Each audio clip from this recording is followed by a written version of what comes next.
Hello friends, मैं doctor Renu Singh information is life में अपने सभी व्यूवर्स का बहुत बहुत स्वागत करती हूँ। फ्रेंड्स, आज मैं आपके साथ ओवल्यूशन से इम्प्लांटेशन तक और इम्प्लांटेशन से लेकर प्रेगनेंसी ठहरने तक और पीरियड मिस होने तक की सारी जानकारी शेयर करूँगी और साथ में ये भी कि ये सिम्टम्स आपको कैसे दिखाई देते हैं और कैसे आप इन चीज़ों को ट्रैक करके जान सकते हैं पीरियड मिस होने से पहले कि आपका पीरियड मिस हो गया है तो आप प्रेग्नेंट हैं या नहीं हैं। इन डिफ़िकल्टीज़ को आप कैसे जान सकते हैं। फ्रेंड्स, अगर आप प्रेगनेंसी के लिए ट्राई कर रही हैं और ओवल्यूशन के दौरान रिलेशन में रह रही हैं और इसके बाद आपको प्रेगनेंसी जैसे सिम्टम्स दिखाई दे रहे हैं, वो भी 1 हफ्ते के अंदर, तो हो सकता है कि आप प्रेग्नेंट हो गई हों, मगर ये कंफर्म नहीं है क्योंकि Nazia, vomiting, headache, breast tenderness का फील होना हार्मोन चेंज की वजह से भी हो सकता है। अगर आपका पीरियड रेगुलर है और आपकी पीरियड साइकिल 28 से 30 दिन की है तो आपका ओवल्यूशन 14 से 16 दिन के बीच में होगा। अगर आप प्रेग्नेंट होना चाहती हैं तो आप अपने ओवल्यूशन डेट को रिलेशन में रहें। आप 10वें दिन से 101 ले सकती हैं, यानी आपको अल्टरनेट डेज में रिलेशनशिप में रहना होगा। अगर आपका एग रिलीज़ हुआ हो और ओवल्यूशन के बाद अगर आप रिलेशनशिप में रहती हैं तो आपका एग फर्टिलाइज हो जाएगा और फर्टिलाइजेशन के बाद फर्टिलाइज्ड एग डिवाइड होकर एम्ब्रियो में डिवाइड होता रहेगा। डिवाइड होने के बाद वो एम्ब्रियो फैलोपियन ट्यूब से होते हुए आपके यूट्रस में इम्प्लांट होगा। इसे ही हम इम्प्लांटेशन कहते हैं। ये सारी प्रोसेस होने के दौरान महिला को पता ही नहीं चलेगा कि वो प्रेग्नेंट हो रही है, क्योंकि प्रेगनेंसी इम्प्लांटेशन के बाद ही शुरू होती है। ओवल्यूशन से इम्प्लांटेशन तक का समय मिनिमम 6 टू मैक्सिमम 12 डेज तक का होता है। इन सभी प्रक्रिया में आपका हार्मोन लेवल हाई हो जाता है, जो कि हाई प्रोजेस्टेरॉन लेवल के कारण होता है। आपको प्रेगनेंसी वाले सारे सिम्टम्स हाई प्रोजेस्टेरॉन लेवल के होने की वजह से ही शो होते हैं, जो कि हेडेक, वॉमिटिंग, नॉजिया हो सकता है। फ्रेंड्स, ओवल्यूशन के दौरान महिलाओं का प्रोजेस्टेरॉन लेवल अक्सर इंक्रीज़ होता ही है। जैसे ही आपका इम्प्लांटेशन का प्रोसेस ख़त्म होता है तो एक और हार्मोन ह्यूमन कोरियोनिक गोनेडोट्रोपिन यानी HCG का लेवल भी इंक्रीज़ होता है। प्रेगनेंसी के जितने भी सिम्टम्स हैं वो सारे HCG हार्मोन के इंक्रीज होने पर ही नज़र आते हैं।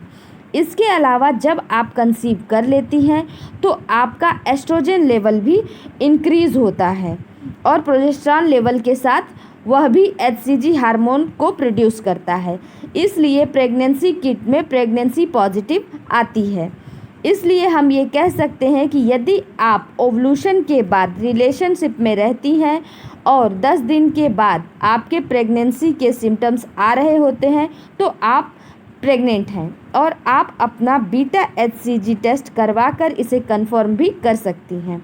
बीटा HCG टेस्ट ब्लड से होता है और अगर आप यह नहीं कराती हैं तो मोस्ट प्रोबेबली आपका पीरियड मिस हो जाएगा और पीरियड मिस होने के 6 दिन के बाद आप प्रेगनेंसी किट से आप अपना प्रेगनेंसी कंफर्म कर सकती हैं। प्रेगनेंसी किट टेस्ट बहुत ही सरल है, जो कि आप इसे आसानी से घर पर ही कर सकती हैं। इस टेस्ट किट में 2 ड्रॉप यूरिन डालनी होती है और कुछ देर के बाद अगर किट में 2 लाइनें आती हैं तो आप प्रेग्नेंट हैं। प्रेगनेंसी के लक्षण आपको सामान्यतः 4th वीक में ही दिखने लगते हैं, यानी जब आपका पीरियड स्टार्ट होता है तो वो 1st वीक कहलाता है और 2nd से 3rd वीक को ओवल्यूशन और इम्प्लांटेशन का टाइम पीरियड मानते हैं। प्रेगनेंसी के 4th वीक में आपका इम्प्लांटेशन सक्सेसफुली हो जाता है और प्लेसेंटा का फॉर्मेशन भी स्टार्ट हो जाता है। ऐसे ही महिलाएं के शरीर में HCG हार्मोन का डेवलपमेंट बढ़ जाता है और आपका पीरियड मिस हो जाता है। एम्ब्रियो का सक्सेसफुल इम्प्लांटेशन के बाद आपके शरीर का ब्लड फ्लो यूट्रस की ओर होने लगता है। इस ब्लड डाइवर्जन के कारण महिला का मूड का स्विंग होना, थकावट उसको लगना और पैरों में सूजन आने लगती है। साथ ही ब्लड डाइवर्जन की वजह से ही कुछ महिलाओं में हाई बीपी की शिकायत हो जाती है। साथ ही उन्हें फ्रीक्वेंट यूरिन डिस्चार्ज होना कॉमन हो जाता है। प्रोजेस्टेरॉन इंक्रीज होने से पाचन क्रिया धीमी हो जाती है। इससे उनका डाइजेशन पावर कम हो जाता है, जिसकी वजह से उन्हें कॉन्स्टिपेशन की समस्या भी हो सकती है। किसी महिला को इम्प्लांटेशन ब्लीडिंग भी हो जाती है। इम्प्लांटेशन का ब्लड पिंक कलर का होता है फ्रेंड्स, या ब्राउन कलर का भी हो सकता है। ये एक स्पॉटिंग ब्लीडिंग होती है जो कि 1 या 1.5 दिन तक ही रह सकती है। इम्प्लांटेशन होने पर महिला को नाभि के नीचे दर्द होता है। किसी महिला को पेड़ों में भी दर्द की शिकायत हो सकती है। कुछ महिलाएं पेट के लेफ्ट या राइट साइड में भी दर्द महसूस कर सकती हैं। प्रेगनेंसी कंसीव होने के बाद हार्मोन का अप्स एंड डाउन लगा रहता है। इस कारण महिलाओं के मुंह का स्वाद भी बिटर हो जाता है। बच्चे का जैसे जैसे विकास होता रहता है वैसे वैसे आपके बोन्स और मसल्स का भी प्रभाव पड़ना शुरू हो जाता है। स्पेशली यूट्रस के बढ़ने के साथ ही प्यूबिक बोन पर भी असर पड़ता रहता है। इस कारण आपको कमर दर्द की शिकायत हो सकती है। तो ये था फ्रेंड्स आज का वीडियो, जो कि ओवुलेशन से इम्प्लांटेशन तक और इम्प्लांटेशन से पीरियड मिसिंग तक और पीरियड मिसिंग से प्रेगनेंसी तक का सफ़र। उम्मीद करती हूँ कि आपको इस वीडियो से अच्छी जानकारी मिली होगी।